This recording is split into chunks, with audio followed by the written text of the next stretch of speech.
So guys, dito na naman kami sa bukid ngayon. So magkupra kami tapos mga pagkatapos namin magluto, back to Manila na naman ako. Kasi parang nahirapan ako dito sa amin. Alam mo naman guys, puro lang ginamos dito eh.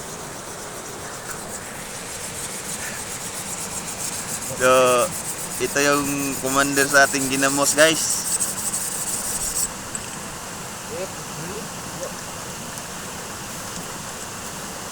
Ito ginamos. So, ang bukid guys, kung hindi ka pa talaga marunong magbukid, wala ka makain. Pero kung sanay ka sa bukid guys, naku po, marami ka pong makakain dito sa bukid. Kahit ano-ano lang po yung mga ano dito, kain, may saging, may niyog na bawg. So guys, hindi biro yung magbubukid guys. Sa dito lang sa amin guys, sa bundok dito guys, ang bukid ay lalakarin 2 oras. 2 oras guys, hindi naman sa pag mayabang. 2 oras talaga. Kaya gusto ko nung bumalik sa Manila kasi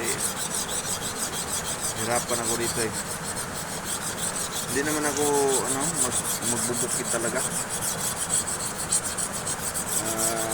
Ngayon lang kasi trip lang namin kupra. So thank you for watching. Bye bye. So back to Manila na naman tayo sa sunod linggo or sa mga sunod buwan. So ganun lang guys. So, thank you.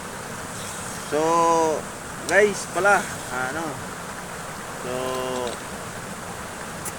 hindi tayo nakapag-upload sa mga videos natin kasi busy na tayo dito sa isang linggo na kami dito guys sa bukid, nagsaka, nag-akyat ng niyog para lang sa aming hanap buhay.